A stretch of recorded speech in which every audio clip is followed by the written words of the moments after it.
pages. Finally, I remembered to do it.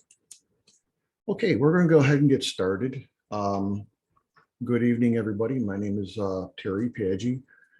I am with the U.S. Coast Guard Auxiliary, and we are the uniformed all-volunteer component of Team Coast Guard.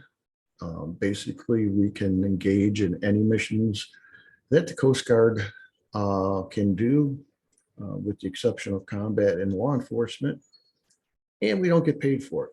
So we are a very important component to them. And I will go ahead and get started here. My assistant, Cricket Balls, her parents were not hippies, that was her nickname. She will be handling any questions. So if you have a question, you can go ahead and hit the chat. And she is a very experienced paddler, and she will do her darndest to get you an answer. So anyway, we started doing this back in the late 50s. The American economy really took off. It really boomed, and it really allowed the average American to become involved in recreational boating. And on the downside to that was that along with now many boats and many untrained, uneducated boaters, there was a huge spike in accidents and fatalities. And it got so bad that in 1971, Congress passed the Safe Boating Act, which mandated the Coast Guard to provide recreational boaters with education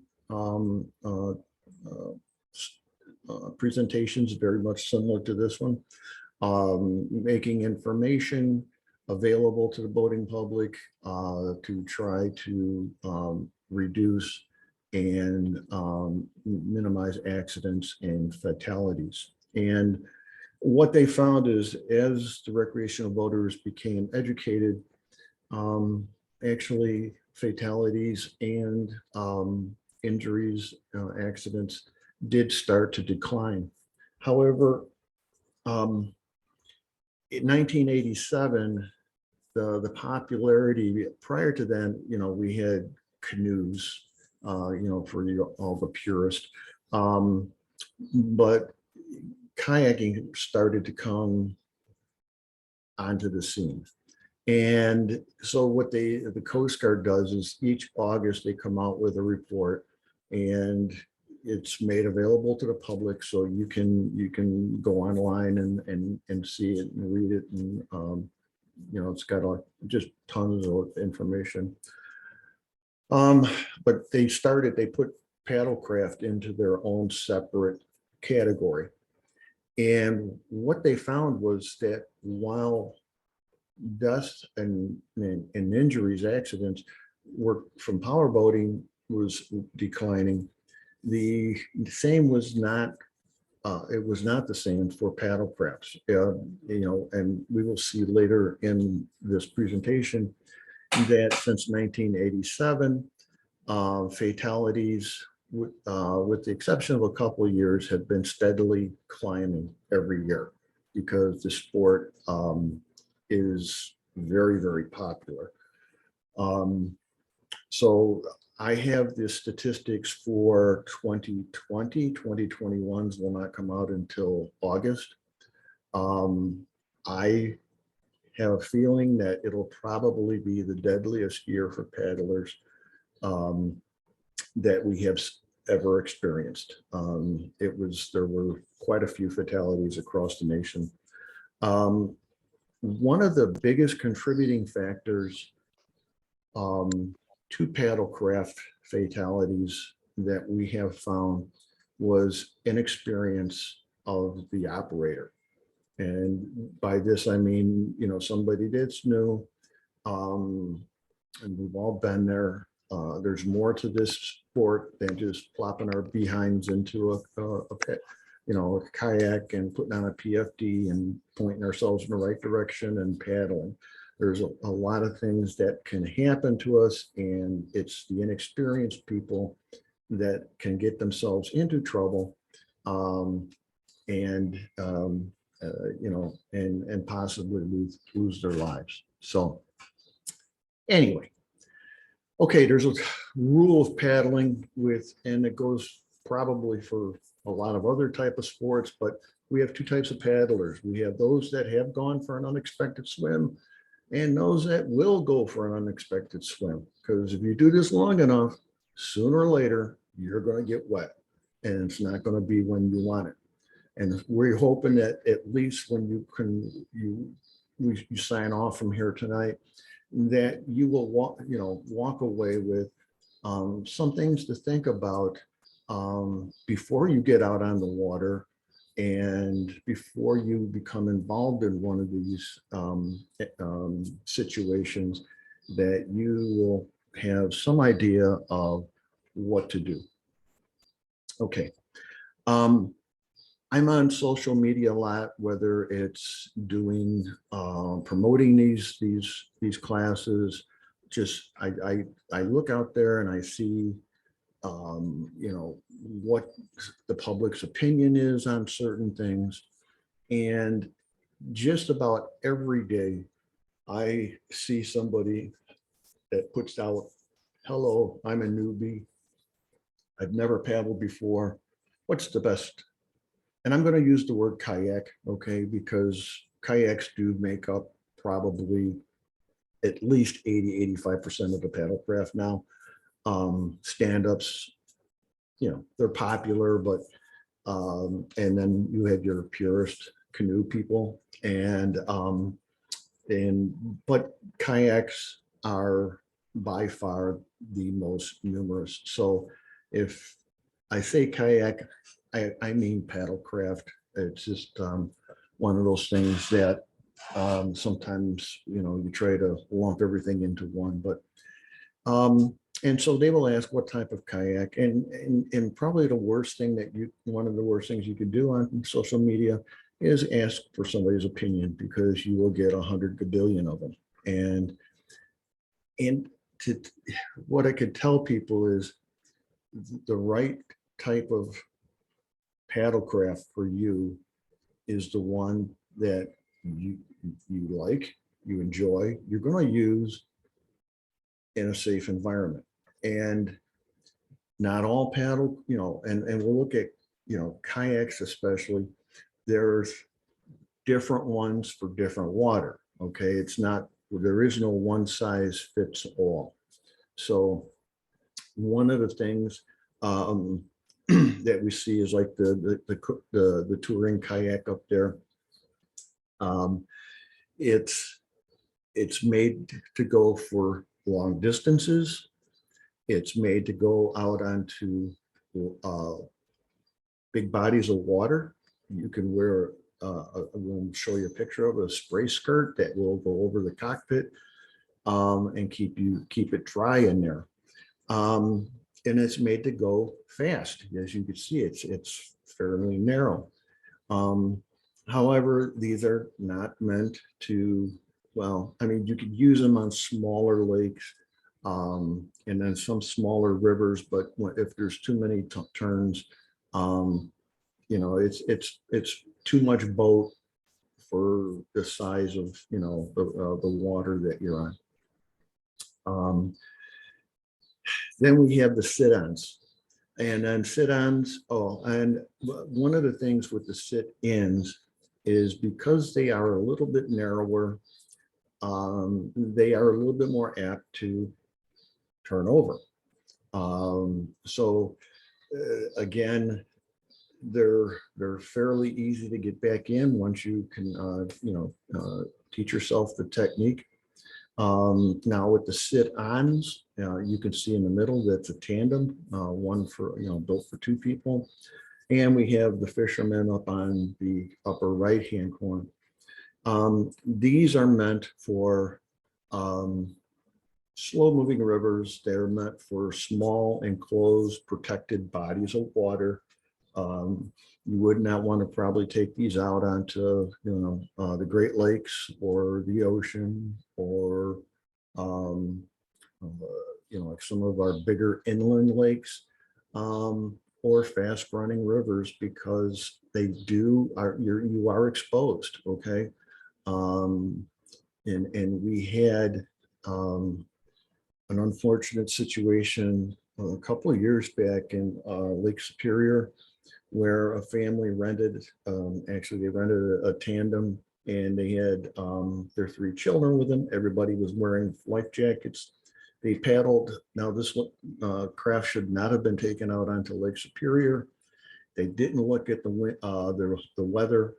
The winds kicked up, and we do know that one of the waves came over the craft and knocked one of the kids out into the water. The father then went in after. And to end it, the mother was able to swim to an island. And the next following day, the bodies of the father and 3 children were recovered.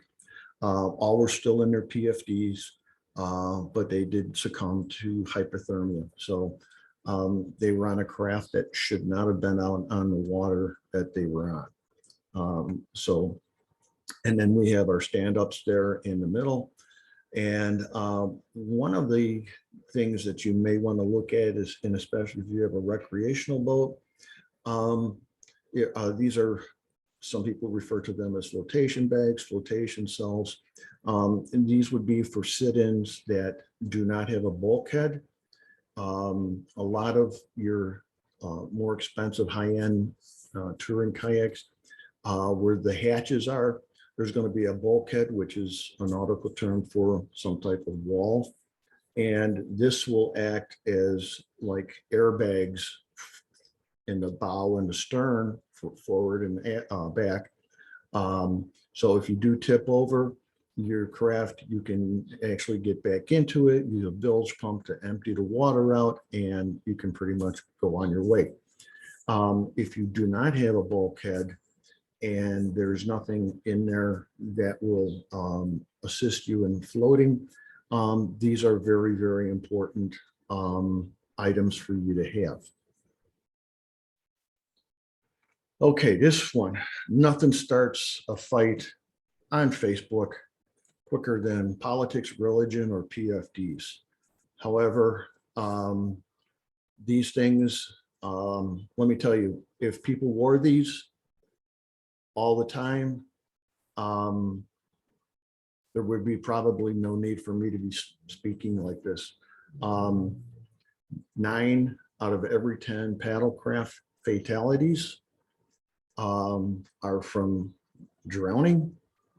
And of those, 86% are not wearing a life jacket, or PFD, personal flotation device, as we call it. All right. They should be worn, and they should be worn correctly, meaning snugly, not open in the front. Last week, 2 weeks ago, I was on a social media site, and a woman, she goes, "I'm a believer now." And long and short, her and her son never wore life jackets. They kept them in the craft, but they never wore them. And they were on a river, and it was a lot colder than because they touched the water right near the shore, which is a little bit warmer. Plus you're using your hands or your feet, which, because they are so exposed all the time, you don't really get a true temperature feeling from them. And they went into the water, and they come around a bend, and there was an obstruction. There was a tree there, and it actually is called a strainer. I'll show you a picture of one. She hit it, went overboard, and her paddle and life jacket went further down the river. Her son then went overboard. they couldn't believe how actually cold the water was. It was felt a lot colder now that they were in it. Um, and that luckily they made it to shore. And they are now advocates for life jackets. I mean, nothing will make you wear something, um, you know, once you've gone through some type of, life altering experience. Um, Children under the age of 13 are required to wear them all the time. Um, when you buy young people life jackets, and I remember growing up, my parents, we didn't have a lot of money. So, and the kids were always growing, and your parents would sometimes buy things for kids to grow into. Um, PFDs are not one of them. You should be buying them one a year, because you buy them 1 year, they're going to outgrow it, pass it on to somebody else who's got a child that could fit into it, and put them in a new one. Because if it's too big for them, there's a good chance they can slip out through the bottom. One of the nice alternatives, in the upper right, is a manually inflatable life vest. And I've tried one of these on, and even in the hottest weather, you really don't even realize that it's on. There's a yellow handle there, so if you go into the water, you just yank on it nice and hard, and there's a CO2 cartridge in there. It pops, and the whole thing inflates. We do not recommend self inflating ones, because just like car airbags, they can go off when you don't want them. And you really don't want to be paddling, halfway through your trip, and then all of a sudden it got wet, or who knows why it exploded, the CO2 cartridge popped, and now you got this big inflatable thing around you. So it's better off that you do it yourself rather than, going with the automated one. And you are required to have a sound device. And this is a nice little whistle. You can buy them. We actually, if you ever see us, the auxiliary, I purchased several dozen myself, and we give them away when we are out at certain locations doing vessel safety checks. If somebody doesn't have one, we will give them one. It should be secured to your PFD. These are very good to have on you, because you'll see that we have a little short video towards the end, but when you're in a PFD, you're going to be very low in the water. And if they're looking for you and it's getting dusk, that whistle can really help them direct the rescuers to you. So it's one of the things that is required now in all states. Okay, paddling is like just about any other sport. Probably the cheapest thing you're going to buy is the actual item, and then all the add-ons is what costs all the money. So we're going to go through a few of these things that are out here.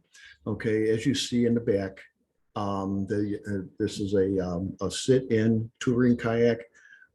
It's made for speed. It's made for long distance. They are very easy to paddle rather than a wider sit on top. But they're made for certain types of water. Now here on the left, this is a spray skirt. So if you're unfamiliar with that, this is something that you would step in and it would look like a skirt. And as you got into the cockpit of your sit-in, you would then push it around the outer edges of the cockpit. And so if waves come over the top, the water will not fill into your craft and cause you some discomfort and concern. Here we have a PFD. Should always, always, always wear it. I just can't, I cannot stress that enough. And nobody can ever, give me a reason why they don't. And there's never a good reason. Okay, next to it, people in the South, you guys are in the warm water. Up here in the north, a lot of our deeper water is still very, very cold. And cold water is a killer. So for people that paddle, and we have people that paddle pretty much all year round, as long as the water's not frozen, they'll be out on it. And this is a dry suit versus a wet suit. And the thing about a dry suit is it, as the name says, it keeps you dry. Different than a wetsuit. I'm a scuba diver, and I have a 7mm wetsuit, and the wetsuit actually lets water in, and then your body heat between that and the inside of the suit is supposed to heat the water to keep you warm, and it does for a certain period of time. However, under most cold conditions, a dry suit is the way that you want to go. We always recommend carrying 2 sets of paddles. You never know when, I've seen people get into their craft and they're very near shore and they're using the blade of the paddle to kind of push themselves out, and you don't realize that you may be breaking that. And so, halfway through your trip, the blade may break, and now you're stuck. You're going to have to canoe paddle. So we always recommend carrying 2. If somebody in your group loses one or something else, you can always lend them one to assist. So it's just a good idea to carry 2. You can put them under the deck lines, the bungee cords there, and they're out of the way, and you can be a real hero to somebody. The gray bag here, this is a throw bag. I've always carried one of these. It's a small weighted bag with a long line on it. So if somebody goes in the water and you're trying to help rescue them, this can, give you a little bit of distance to, throw something to them and they can grab onto it. And, you can sit there and help pull them to their craft or pull them to shore, whatever is the most convenient. Next to it, the green bag with the white cross on it, that's a first aid kit. You should have one in your craft at all times. Nothing ruins a day more than, you get blisters, sunburn, insect sting, cuts, whatever have you. Have something. They're very inexpensive now, and you can get them to where, for under $20, you can pretty much, short of, performing one of those artificial vendor, what do you call it, electric shock things. They cover mostly all the things that you're going to encounter. Up here in the black and in the yellow, you could see these are bilge pumps. So these are good to have. You could store them under your deck lines again. If you take on water, especially if you go overboard and you re-enter, you're going to have quite a bit of water inside your craft, and these bilge pumps can really take out just about almost all of it. And because these things, if they're filled with water, it's going to be really very hard to paddle.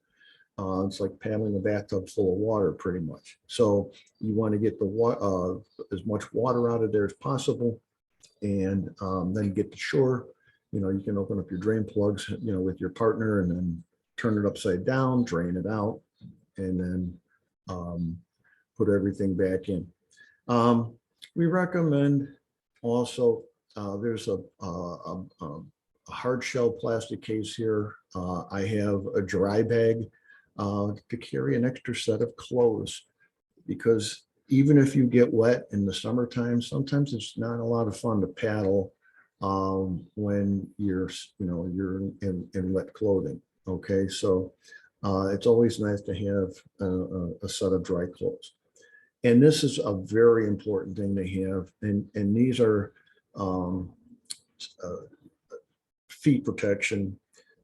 So whether they're sandals, whether they're actual paddle shoes, um, I have these boots that kind of look like almost like scuba dive. I have the socks for my scuba diving equipment. Because remember, wherever you take off or land at, when you're paddling, there's a good chance that somebody was probably fishing there. And wherever people fish, you have a tendency to have snags or lost hooks, lost um, lures, right, Cricket? Um, and Absolutely. That she was a big one I found the she other day. yep. And you step on a barbed hook and it ain't coming out. You're going to have to go and have it surgically removed. There could be broken glass there. You never know what people leave behind. So forego the tan of the toes and keep the shoes on. Again, if they're not on and you go overboard, chances are that they're going to be going down the river or somewhere else or straight down.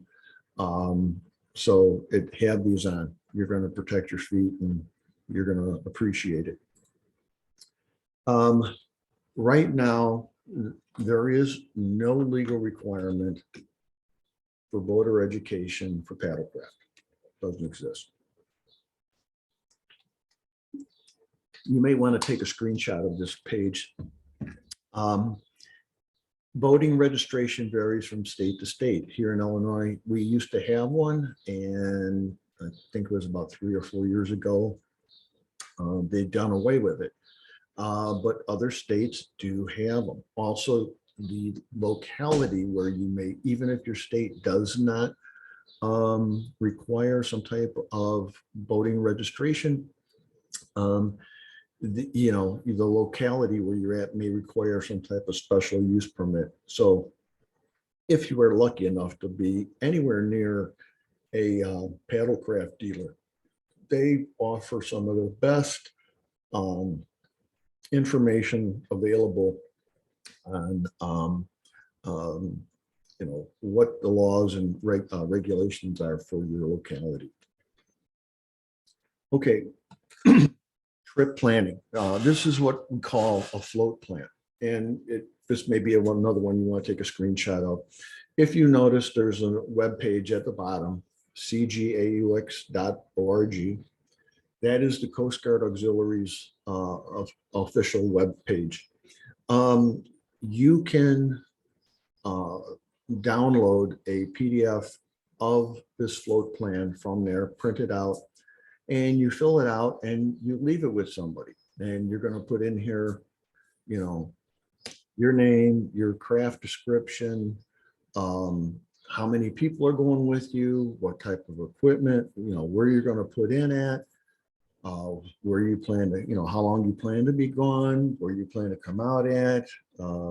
So if you say that you're coming back at 7 p.m. tonight and it gets to be 9 and you're still not back yet, at least it gives first responders a place to start looking for you. Okay. We always recommend, and I know people like to sometimes paddle by themselves, but we do recommend that the best way to go is having 3 people, because if somebody gets in trouble, one person can at least stay with them to make sure that they're okay. And then the other third person can get to a point where they can either guide first responders in or summon them. So the perfect place is 3. But we know people will sometimes go out on their own, and the float plan is even more important. Okay, getting to the water. This is one of the trickier things. I learned things the hard way, but you are responsible for anything or any damage or any injuries that result of your craft coming off of your vehicle.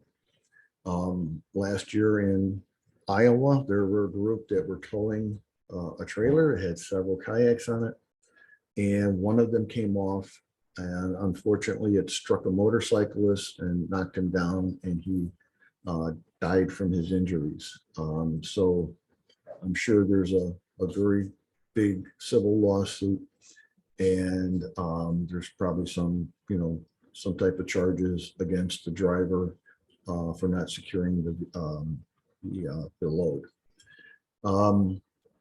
As you can see, the SUV at the top has its craft actually loaded the correct way.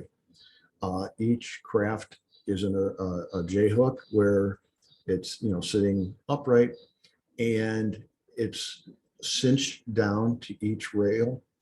And you notice there's lines at the bow, front of the craft, and at the stern, which is or the back, and it's tied and it's secured down. And what this does is it keeps it, because if you don't have a bow and stern line, no matter how tight you got those babies on there, as you start going faster, they're going to start wobbling. And as they wobble, what they're going to do is they're going to loosen. And eventually, they're either going to fly off or turn around. And it does happen, believe me, I can attest to this. All right. Okay, at the water's edge, one of the things that I made out from just a Word document, and then I had it laminated, was like a little checklist. I forget things from time to time, and actually more and more lately. And you don't want to, try to go from memory of what you should bring. File your float plan. Clarify with your group. Okay, if you're there's several people there, and you have a first timer, you're going to want to paddle no faster than the slowest person. It's just not fun for everybody to leave somebody behind. Let them know how far you're going to go, how when you're going to take a break, any areas to look out for. Okay, there may be some hazards, there may be some restricted areas. So make sure that you communicate with the people about that. And then also check your equipment. So like if you have a cell phone and it's got a waterproof case, put it in the water. Make sure it is waterproof. Do that before something happens, because if you find it's got a crack in it, or it's a vinyl one and it actually has a leak, better to find out there than to find out when you're upside down in your kayak. Okay. You should ask yourself, should I be out here today? Because you may get out there and the water conditions, you may have had several days of rain. And if it's a river, that river may be high and it may be flowing fast, and it may be hiding a lot of obstructions that you would normally see and avoid. So if that's the case, you may want to sit there and maybe we can either go to a lake or just, discretion is the better part of valor. Maybe just pack her up and get back. And do you have a solution if something goes wrong? This is a big one. Okay. Preparing yourself for that unexpected swim. To give an example, because I tell people, if you're not wearing a PFD and you all of a sudden flip over, and it happens very quickly, and you're not wearing it, your heart's going to start racing. So I said, to simulate this, I wanted to show somebody how hard it is to put a PFD on when you're in deep water. I said, go into a pool that's got a deep end and have somebody throw a PFD in the water, but where you have to swim to it a little bit so you get your heart going up to kind of simulate that. Then try to put that on, because there's, there's two laws of physics, and one is your body wants to go down, and the other one is the PFD wants to stay on top. And trying to put that on, you start becoming exhausted. And if you don't get it on fast enough, especially if the water's cold, you can end up with some serious problems. And actually, one of the ladies, she took the class again, and she told me that she tried doing it and couldn't. And so now she's a believer. She wears her PFD all the time. On the water, probably, and this goes more for people with sit-ins than sit-ons. One of the things that will probably make you look the least graceful is either getting in or getting out of a sit-in. Really strongly suggest take your time. Don't be in a hurry. Slow movements. You want to maintain at least 3 points of contact with your boat while you get out. So if you notice the young lady is up in the upper left and lower right, it's hard to tell whether they're getting in or getting out, but you could see that they're using their paddle to maintain 2 points of contact there. And one of their at least one of their legs is inside the craft.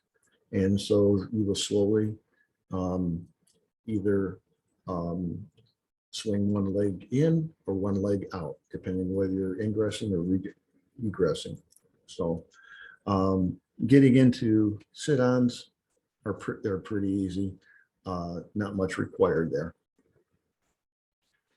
These are some common paddle signals. This is something you may want to take a screenshot of too. These are the universal paddle signals that you may go out with a group of 5 or 6 people and you start out all together, but as you find out, as you start going further and further, you start going away from each other. And sometimes when you're out there, the wind's blowing. I know myself, I have a hearing issue. So, and the wind and everything else, it's hard to hear people. So with these types of signals, you can tell people to say, if you see an obstruction, tell them to back up by using the paddle to signal to them to back up. Stopping, tell people to stop, to help. If you go over and you dunk in the water, we have the same hand signal. Like if we are scuba diving and we jump into the water from a boat or a dock, and we're in the water, the first thing we do is come up and we tap the top of our head to tell the dive master we're okay. And that's and always too, telling people to look for something. If you catch something catches your eye, make sure that the other people in your group also see it. Situational awareness. This is, I'm retired law enforcement, and one of the things that I used to teach was crime prevention. And I used to tell people to have your head on a swivel, be aware of your surroundings. So if you're coming out of a store, you're going into a parking lot, be constantly looking around. Don't be looking at your phone. Don't be, don't be thinking about other things. Plan your route. The very same thing applies to being on the water here. Like we have on the roadways, we have people driving under the influence. We have people that are texting, talking on the phone, the distracted drivers. We have them on boats. All right. We have people operating under the influence, and we have people that are taking selfies and they're texting people.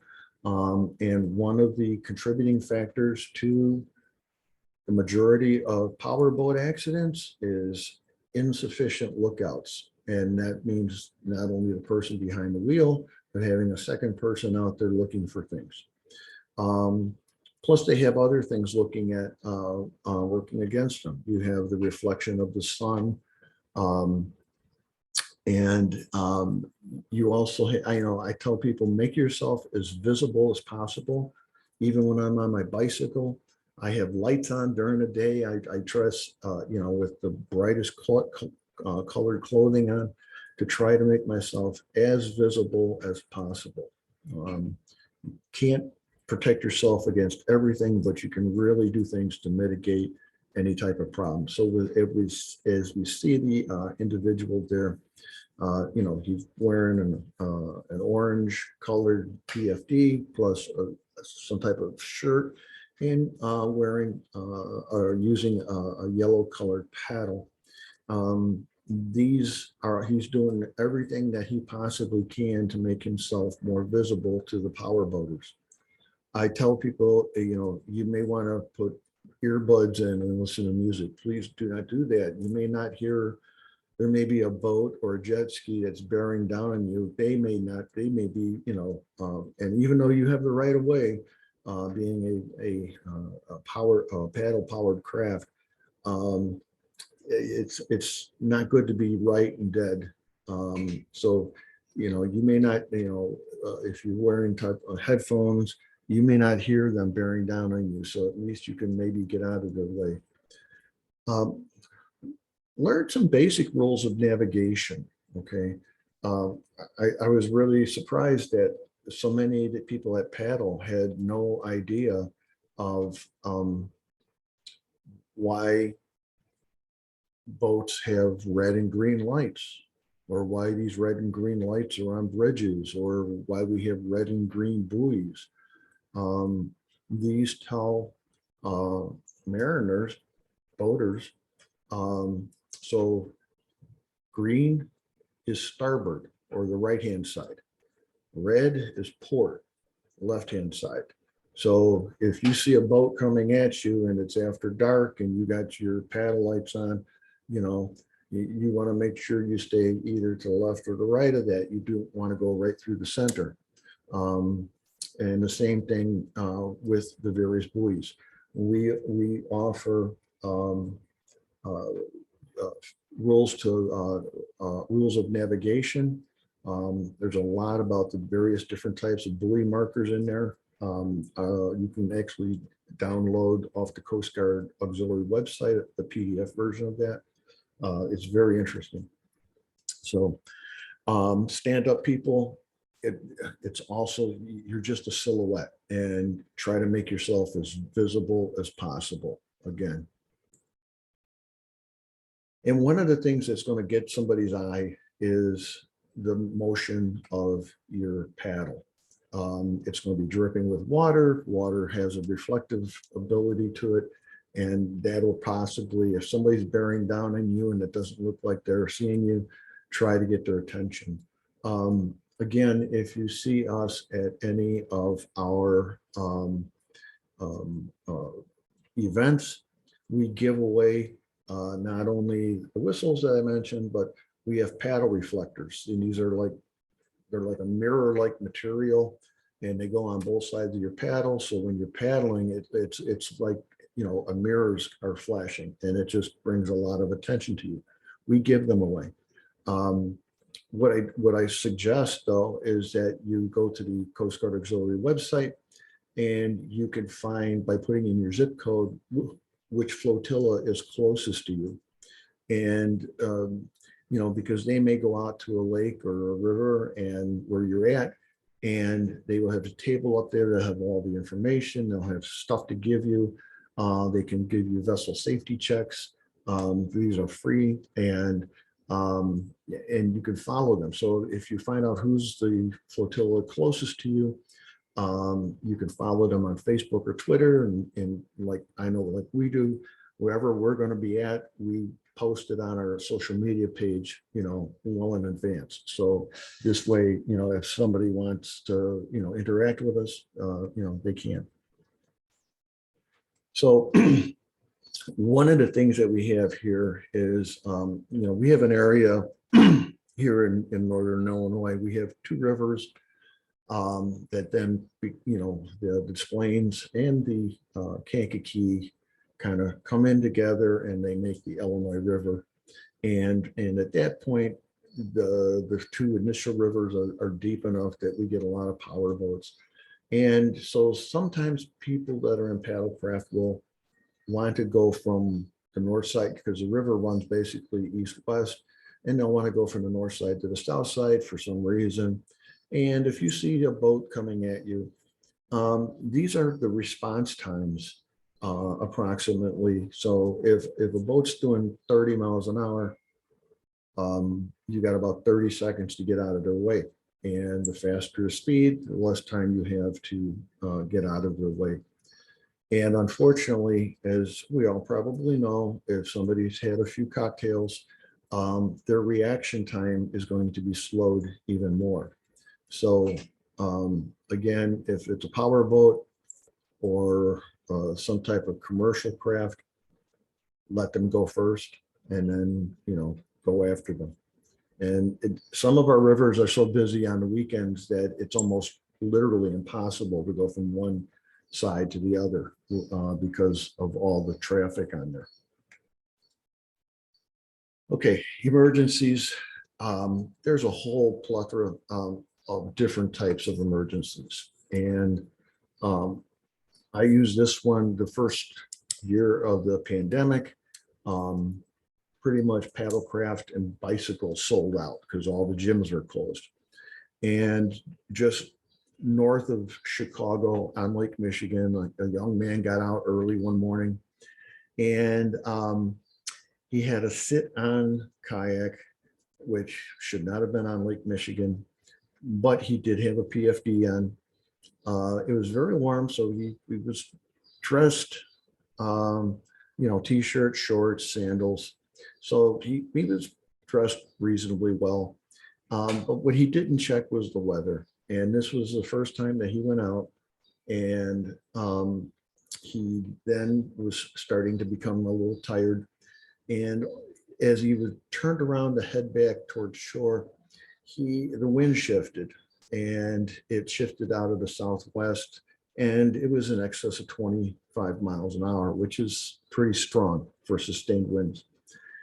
He soon became very exhausted, and because of the wind, and he just kind of just gave up right before 9 o'clock at night. And I mean, it was like almost dark. A boater observed him, and they notified the Coast Guard station out of Wilmette Harbor, and they responded with a boat, and they actually found him 5 miles offshore, way out there. Had he probably would have died from air hypothermia overnight on that lake, even in the middle of summer, because it gets cold out there. Another one is alcohol, and I see this. I look at social media a lot, and it's everybody's out there. I'm enjoying my beverage out here, and that type of thing. Save the alcohol use for afterwards, because a couple of drinks, it not only dehydrates you, it affects your ability to help yourself if you find yourself in one of these conditions here. And when we're talking about drugs, we're also talking about prescription medication. So if you are being prescribed some type of medication, check with your doctor, because this is a physical sport. So just like doing anything physical, check with your doctor to see if the prescriptions that you are using have any effects from the physical aspect of this. Accidents or illness. The year before, husband and wife, they took a canoe out on one of the Chicago branches of Chicago River. A little afternoon paddle, we get out of the house. They did not bring a PFD with them, and the husband, unfortunately, he had a heart attack, and he slumped over, and when he did, it tipped the whole canoe over. Wife was able to swim to shore. However, he, uh, while he had a heart attack, his actual cause of death was drowning. Had they had PFDs on, who's to say that he would not have already died of a heart attack? But, the thing is that, they had to spend almost an hour searching for him in the water before they were able to recover his body. So again, please keep the PFD on. Practice a self and team rescue. You see a photo here of people conducting a team rescue. One individual is helping this individual get back into his craft. These are things that you want to do. You don't want to do a one and done. Well, I did it one time, therefore I can do it. Newsflash, if you already haven't experienced it, Mother Nature has a very cruel sense of humor. The older we get, the harder things become. And so you want to make sure that your skills, you have the skills necessary to help yourself if the time comes. Okay, and after the problem, if there is a problem, just like having a car accident, you got to file an accident report. In Illinois, it's a minimum of $2,000 of property damage. You must file an accident report. This can be done with the Conservation Police, local sheriff's office, Coast Guard. Also, quite naturally, if there's an injury or fatality, quite naturally, you'd be filing a report. You think $2,000, wow, that's a lot. My kayak only costs, whatever. A lot of these composite material kayaks, there's some of them out there that, we're talking 5-6 grand. So it's really not hard to, have $2,000 worth of damage. Also, just if you do have a problem, just check with your local law enforcement agency just to make sure that there are no additional rules for the locality that would require or necessitate some type of reporting. And then after your trip, hopefully you had a lot of fun and you plan to do it again. But keep learning, because it's not, again, there's so much that you are going to pick up the more you do it and you're around experienced people.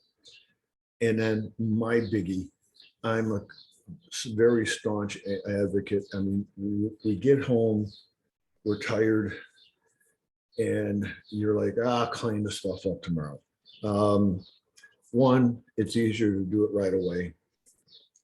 And you want to clean your craft with a non-phosphate cleaning product, one that's made for watercraft. These have no type of petroleum in them, because you may not get all that petroleum-based soap off of there. And so when you go into the water, that then goes into the water environment, and eventually, after enough, boats going in and out, you are actually, causing harm to the plant life and the animal life in that body of water. On the flip side, you may also, if you don't clean your watercraft as you get out, you may be transporting, say you go from one lake into another, or going from a lake into a river. There may be eggs that are attached to your craft, or there may be plant life that all of a sudden now you took from one environment, put it in another, and it becomes an invasive species and maybe wipes out plant life or animal life in there. So these are one of the things that you really want to look at.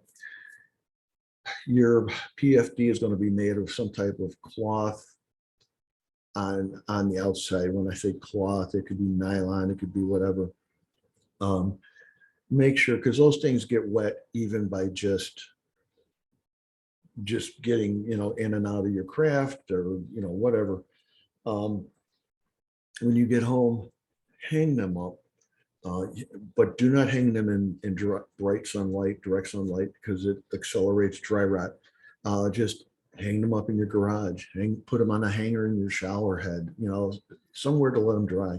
One lady posted on Facebook, I saw it, she goes, one reason to not she let her PFD stay in the cockpit of her sit-in in her garage on Saturday night, and then Monday went to go retrieve it, and it would had completely mildewed. So the whole thing was shot. She had to go buy a whole brand new PFD. Stand-ups, I don't use them. I have no sense of balance, but we will talk shortly about them. Again, just like paddlecraft have different sizes for different weights and different purposes. Same thing with the stand-ups. As you could see, the young man on the left is clearly on a craft that is not built for him. It's built for somebody much smaller. He does not have a PFD on. He does not have a leash. He does not have any type of foot gear on. Well, the young lady there, the foot gear keeps her stable and from slipping. The leash keeps the paddle, the stand up near her if she does go for an unexpected swim. And then around her waist is a manually, because you could see the yellow handle on her right side, inflatable life jacket. So if she goes in the water, all she's got to do is reach down with the Velcro, pull it up over her head, yank on it, and she's inflated. 2020, we had 10 fatalities nationwide involving stand-ups. Every one of them, all 10 of them, they were not wearing PFDs. These are the safety tips for stand-ups, and they pretty much mirror any type of safety, what we refer to for all type of paddle crafts. Okay, wear your life jacket, have some swimming ability. Okay, and I mean, I swam in high school. I was a helicopter crewman in the military, both active and reserve. And, we constantly were being training for going down in water. And then after that, my swimming experience was pretty limited to swimming off the back of a boat or a dock or a pool. And when I became certified as a diver, the diving school required us to do 15 laps nonstop. And I almost died after 3. And it took me, if I finally passed at the end of the class, after I passed everything else, I was able to bring myself back up to, being able to swim 15 laps nonstop. Know how to tow another person. You may be going with an individual, and this could be in a kayak, this could be anything. I carry a tow rope with me, and somebody may develop some type of shoulder problem where they can't paddle, and you may be the one that here, secure this to your craft, and then I will tow you back to shore. So always go out there, do the right thing, and be safe. Kayak fishing, this is another very, very big popular sport. Again, making it safe for yourself, making sure you're seen, making sure that you're not wearing any type of wading equipment, and make sure that if you do go overboard, you're dealing with fishing line, fishing hooks, and all these can play parts with not being able to get back in the water. So again, it's very extremely important that a PFD be worn at all times, because you go overboard, you may not get a second chance to get it. And again, the safety tips, are almost identical to all other paddle craft. They added here, you know, we have cold water, hypothermia, and then we have hot weather, hyperthermia. You know, this is heat stroke and heat exhaustion. So again, you can take a screenshot of this. These are very common sense things. And knowing your limits, that's a big one. A lot of people get out there right away and want to, you know, take on the world, and it's a sport that you want to build yourself up to.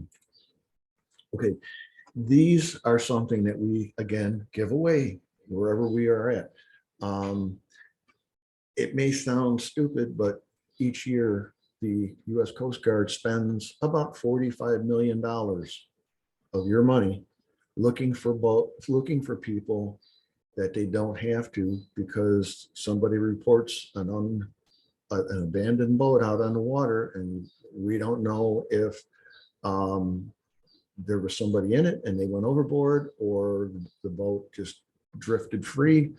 So again, we give these out. A good Sharpie is waterproof.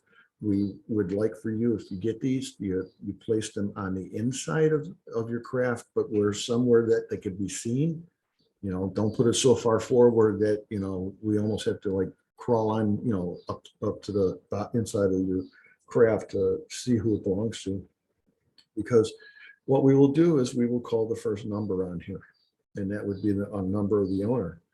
And if the owner answers, and we can say, hey, we got your boat here, and it's like, oh man, it must have come loose, or somebody must have taken it, and well, come out here and pick her up. That's great. But if we call that number and nobody answers, and we call another number and the person answers and says, well, they left me a float plan saying they were on the Illinois River paddling today. Okay, now we have a problem. Now it's a search and rescue, and we need to marshal the troops. So just be, you know, help us help you. Okay, because if we're out there looking for people that are not in the water, somewhere else, there could be somebody that's in the water, and the resources won't be there for them. This is probably one of the coolest things that is out there. It's a free app. It works for both the iPhone and Android. One of the really cool things about this thing, besides being free, it gives you water conditions, weather conditions. It allows you to list up to 3 of your craft. Each boat, no matter what the size, from the smallest up until commercial, you know, power craft, have what is called a hull identification number, or HIN. So, and again, I was surprised when talking about it, how many people really didn't realize that their boat has a unique number. And for most kayaks, and canoes and rowboats, I'm not sure where they are on stand-ups, but I would assume they're going to be somewhere near the aft of the craft. And it's sometimes they're stamped in, sometimes they almost look like a riveted, like a almost like a VIN number on a car. Okay, and the HIN number is like a VIN number. It is unique to yours only. And from that HIN number, we could tell the make, the model, and the date it was made, and also in what sequence. Okay, how, you know, because they make X amount of boats, you know, especially the plastic ones, they're molded, and they can tell how many were made that day. And because boats don't have to be, a lot of them don't have to be registered, there's really no way to track the owner. But if your boat gets, and what's nice is you can list everything on this app. I actually, even for mine, I even took photos of it. So this way, if they ever come up missing and I have to report it to law enforcement, I have all the information right here. And you can also file a float plan. plan right from this app. And you could email it to up to 3 people. So that's another cool thing. So you don't have to sit there and print out a piece of paper and, you know, leave it with somebody. You can actually just fill it out on the phone and then send it to 3 people that you know via email. And then you see an emergency assistance thing on the bottom.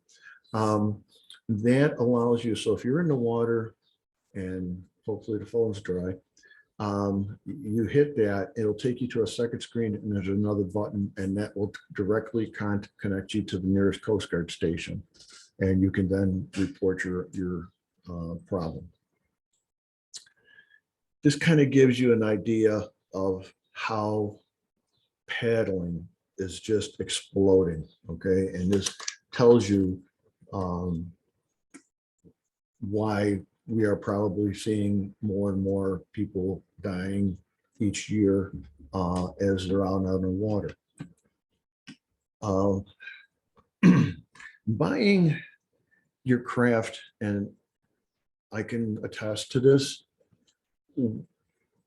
I bought my first recreational boat and I really didn't know a lot, I just bought what I thought would be something that, you know, I would want. And I went out with a few friends and somebody took some photos and I'm like, oh, okay. Looking a little low in the water. And I was in a small lake, so it was protected. So you don't have to worry about really waves. I'm sorry, darn it. Ugh. Come on.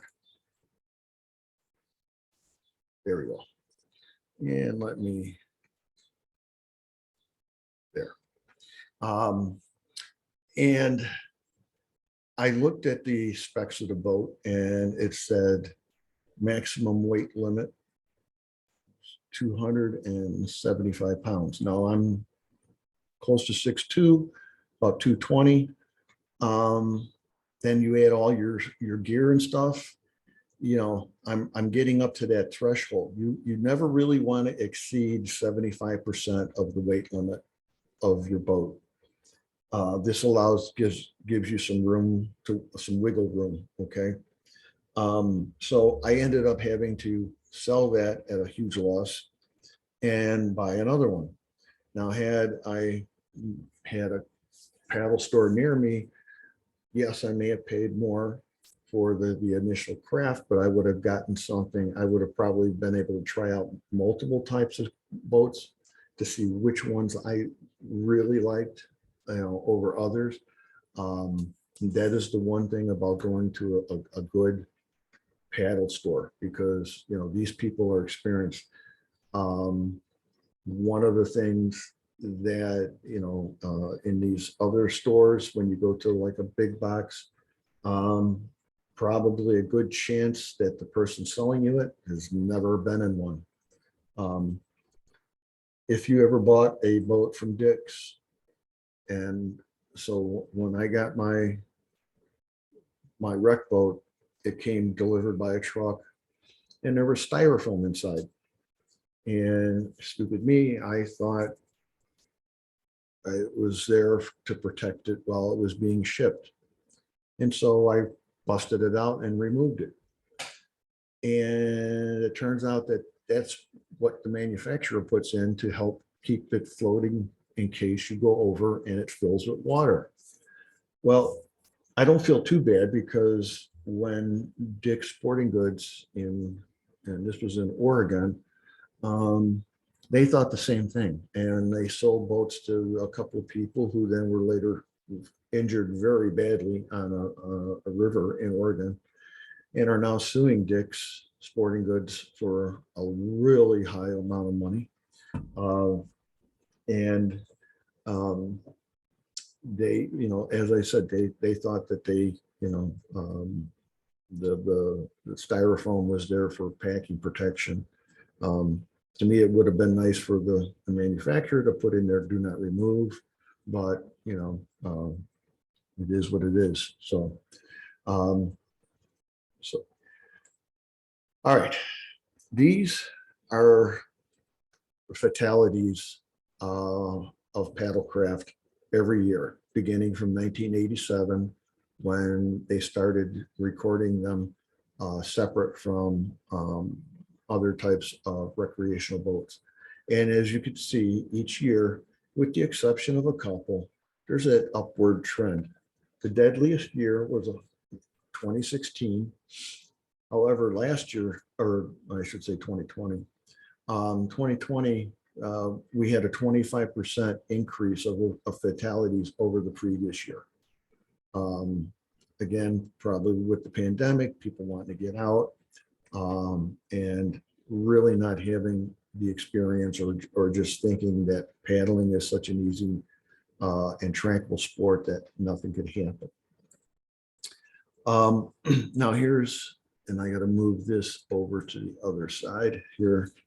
Now the green line here, these represent stand-ups. The maroon are canoes and red are kayaks. And again, kayaks being the most numerous of all paddle craft, you're going to see more of them. And these are, at the bottom line, these are the ages of the victims, of these various fatal accidents.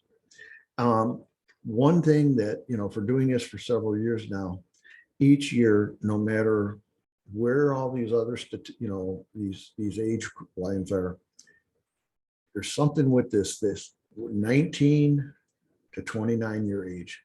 Each year, it's just like it spikes completely up. Probably one of the things I could think of is, having been young once, you kind of pretty much believe in your invincibility and, immortality. Who knows? But that's, if somebody was going to ask, that's what I feel it would be. Okay, this is going to be a short, it's like an 8-minute film. It's on cold water.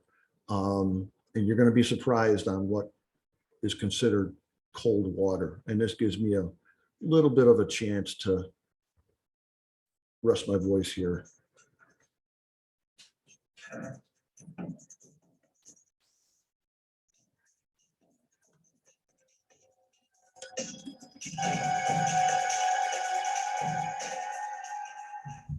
Hi, fellow paddlers. I'm Moulton Avery, founder and director of the National Center for Cold Water Safety. This video will show you why falling into cold water without the protection of a wetsuit or dry suit is an extremely dangerous situation, and also why cold shock, swimming failure, and incapacitation frequently result in rapid drowning, even for people who are considered good swimmers. Cold water is a lethal environment, but it's so well camouflaged that you can stand right next to it and see absolutely nothing dangerous, just a sparkling invitation to get out on the water and have some fun. Cold water sets a perfect trap for any paddler who doesn't take it seriously. Whether you're a relatively new paddler like kayak fisherman Nicholas Brunner, who died on June 12, 2020 in the Pacific Ocean off Trinidad, California, or a seasoned veteran with plenty of experience, like North Face founder and conservationist Doug Tompkins, who died on December 8, 2015, while kayaking with friends on a cold lake in Patagonia, Chile. If you're not prepared for immersion, you're risking your life. Most people have no idea that falling into cold water is a life-threatening situation. That's because cold water doesn't look dangerous at all. It doesn't even sound dangerous to most people. If you say 50 Fahrenheit or 10 Celsius water to someone, they mentally compare it to 50 Fahrenheit air, which doesn't sound very cold. But there's a huge difference between the way that air and water feel. Because water is much denser than air, it feels much colder, and it conducts heat away from your skin much faster than air does. For example, 45 Fahrenheit air feels cold, but 45 Fahrenheit water feels like it's burning your skin. As soon as cold water touches a large area of your body, like your chest, for example, it triggers cold shock, a life-threatening reaction that causes you to completely lose control of your breathing. Suddenly, you're gasping and hyperventilating, you can't hold your breath, and you feel like you're suffocating. Regular clothing offers almost no protection when you fall into cold water because it doesn't keep the water away from your skin. When you're neck deep in cold water, even in flat, calm conditions, and with the added buoyancy of a Type 3 life jacket, the kind that most paddlers wear, your nose is only 3 inches above the water. And if your breathing is out of control, if you're gasping and hyperventilating, you have a perfect recipe for inhaling water and suddenly drowning. And that danger is even greater if the water's rough and waves are splashing your face. Many people who've heard about cold shock think it involves just a gasp. But this isn't an ordinary gasp, the kind you'd have if someone startled you. Cold shock gasps are full lung inflations. It's like suddenly taking a huge breath of air that totally fills your lungs. And this usually happens multiple times in a row, one gasp after another, and it's totally out of your control. If your mouth happens to be underwater when you gasp, you're going to drown. That's how fast it can happen. Cold shock also causes swimming failure, and if you're not wearing a life jacket, you have almost no chance of surviving. Accident reports of people briefly struggling in cold water before suddenly drowning are very common. They're also supported by drowning statistics, which show that many people who were considered to be good swimmers when swimming in warm water were unable to swim as little as 6 to 10 feet in cold water, even to save their own lives. Now we're going to look at a video of volunteers trying to swim a short distance in 45 Fahrenheit water without PFDs. They experienced cold shock, swimming failure, and incapacitation. In real life, one of them would have drowned within 15 feet. Another barely made it 20 yards before his arms gave out. When you watch this, remember that it was filmed in a controlled setting. Multiple rescue swimmers were in the water with the volunteers. One of the volunteers is Mario Vitoni. Mario is an international marine safety consultant. He's also extremely determined and fit, a recently retired US Coast Guard rescue swimmer. Even so, it took everything he had to reach shore, and he could barely stand when his feet touched bottom. Another thing I want you to notice is what the rescue swimmers are wearing. They're definitely dressed for immersion. They had to spend a lot of time in that water while the video was being filmed, and you don't see them struggling or grimacing. They're just fine. No problem dealing with it at all.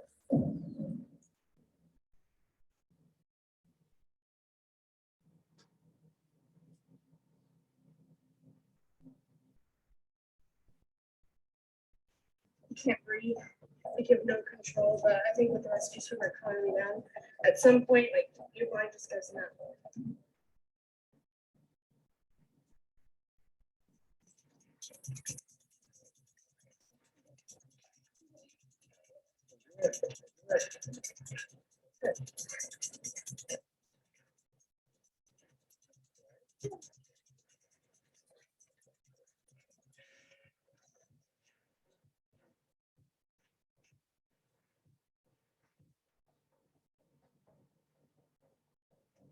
If the rescue swimmer hadn't been there, what do you think would have happened? I probably would have panicked. And then what?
It took about a minute and a half to get over that.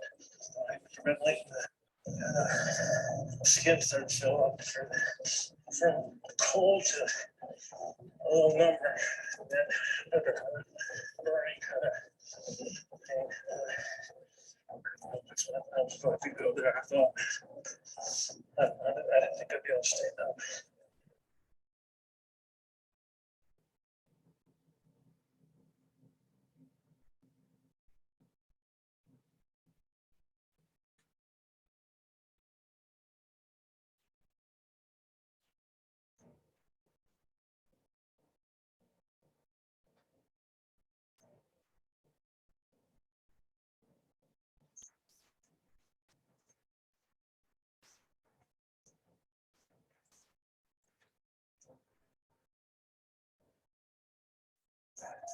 For more information, I invite you to visit our website. That's where you'll find the 5 golden rules of cold water safety, a set of guidelines that we developed after analyzing hundreds of close calls and fatalities.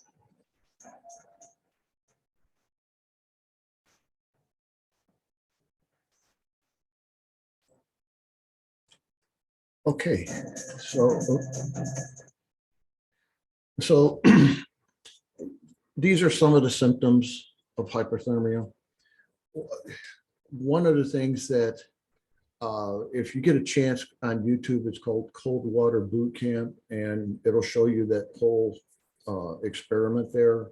And what they came up with is there's like it's 1, 10, 1. You have, if you go into cold water, you have about a minute to get yourself out of the water. And hopefully you're wearing a PFD because your chances of surviving that are going to be very slim. So then 10 minutes, you have 10 minutes, I'm sorry, 1 minute to get your breathing under control. You have 10 minutes to get yourself out of the water, and you have approximately 1 hour of survival time in cold water if you are not wearing some type of dry suit or dressed for immersion. Okay, and these are some of the things that can that you will experience. Some of the things that I remember from just in my law enforcement day dealing with people that were in cold water was it almost seemed like they were under the influence, and they weren't, but it was the decreased mental skills, and they had like a slurred speech. They had a very hard time following directions. You know, like you throw them something to grab onto, and they would sometimes even swim the opposite way. So it's a very painful way. So this on the bottom is what we use to kind of gauge a little bit of our what we suggest that you dress for immersion. So you know, anything under 55 degrees in the water, we strongly recommend a dry suit. You know, up to about 60-degree water temperature. Again, it could be a wet or dry. I think the dry suits are a little more comfortable. Water temperature above 60 degrees Fahrenheit. You know, you could look to dress for the weather. However, again, 60-degree water is very cold. And if you are not wearing a PFD and you can't get back into your craft, you will end up drowning from that cold water. So a little bit of a hypothermia chart here, and this is approximations. But if you notice, even 70 to 80 degree water, now you would think that, you know, hey, that's pretty darn warm. Well, here's the thing: if you're going to be in it for a long period of time, and usually it's not of your choosing, the core of your body is 98.5 degrees roughly. And so once you're in the water long enough, the water starts cooling your core down. And if your core temperature starts going into the upper 80s, you start having organs that are shutting down. And once things start shutting down, they don't start back up. So that's why that, even in the Gulf of Mexico, if the water temperature is in the 80s and you have to go overboard and you're out there overnight, there's a chance, a possibility that you can succumb to hypothermia. And if you do fall out of your boat and you're having a hard time getting back in, one of the things that you want to do is try to keep as much of your body out of the water as possible. Because as you heard Moulton say, water removes body heat faster than air. We suggest that you swim only if you're pretty close to land, because don't forget, exertion uses up body heat. And stay with the boat. It's easier to spot a boat with the paddler than to spot a paddler by themselves. Okay. Usually we call this like our deadly time, because the spring into June, usually we get really big rainstorms and resulting in swollen creeks, rivers. And again, they just had one over the Memorial Day weekend on the James River in Virginia. It was swollen, and they had 12 people go over a Lowhead Dam. 2 of the women paddlers, the last I heard, they still haven't found their bodies. The 10 of the other people were rescued by nearby paddlers.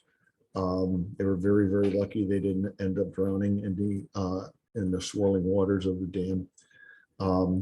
But as you see, one of the most biggest killers there are is a strainer that's in the upper left-hand corner. When water's high, it'll sometimes hide these types of obstructions. And what will happen is this is where your craft will get stuck, and the water power pressure is so powerful that it actually keeps you underwater. This is that 1% of drowning victims that do occur, and they can be wearing a PFD, and it really won't help them. But again, it's just like wearing a seatbelt. Only one time did I ever unbuckle a dead person, and that was when a large truck fell on top of a car.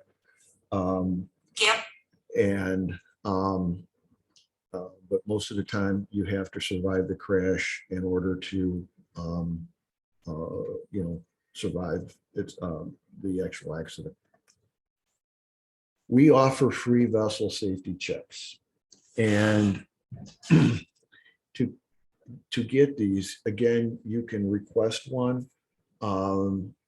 If somebody from the auxiliary does live in your area, they will come out and give you a vessel safety check.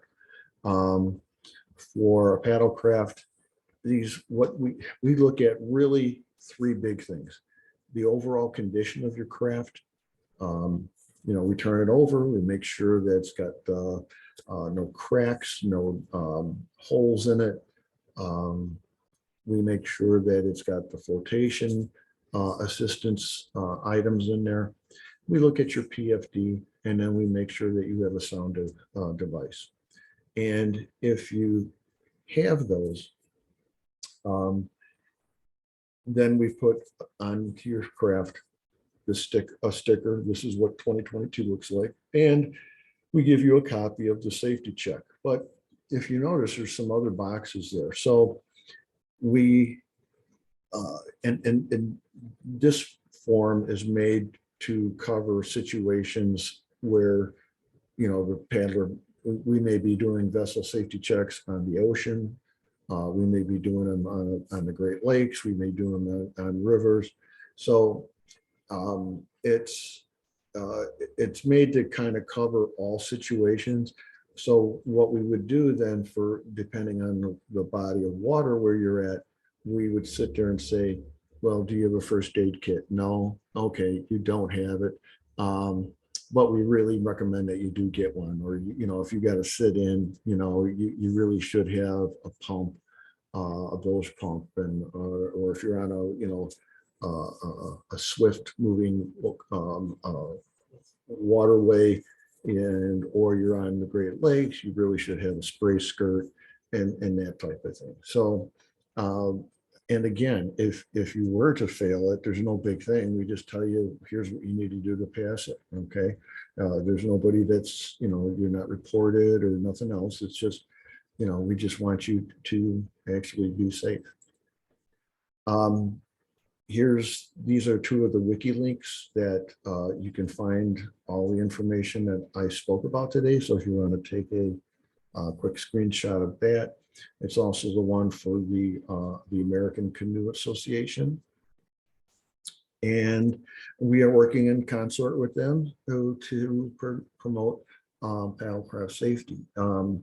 If anybody is interested, actually, we have 3 people in our district that are going to be they will be participating in a 4-day level 2 river and lake kayak instruction through the ACA. And once they, if they pass that, then they can then train some of the other auxiliaries in our district.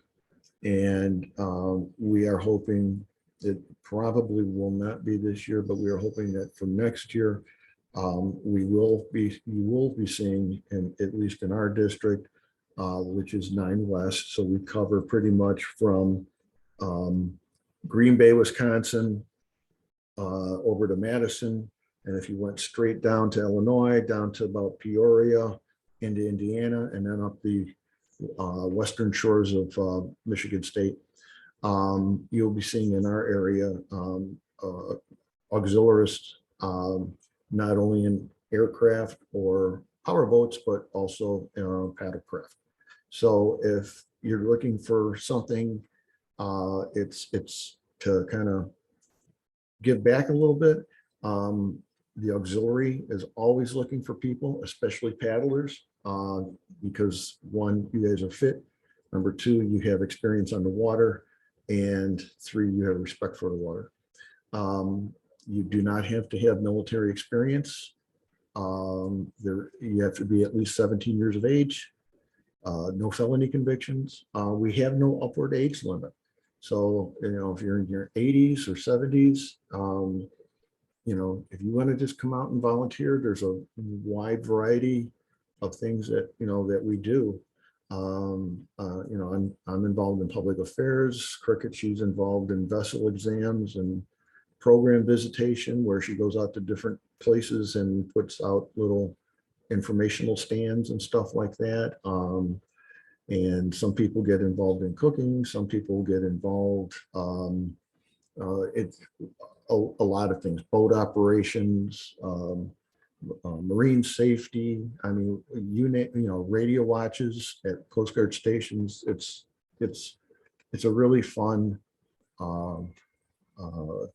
experience. Okay, it's very enjoyable, and we don't get paid, and I still do it. So I mean, it's a lot of fun. So if I see there probably were a lot of questions. But if anybody has anything they want to ask, of me or Cricket, please speak up. All right. Well, thank you everybody for joining us, and appreciate you, taking the time and sitting here and listen to me drone on. And stay safe out there on the water. Thank you very much. All right.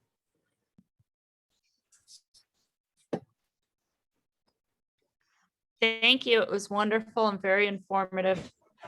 Thank you very much.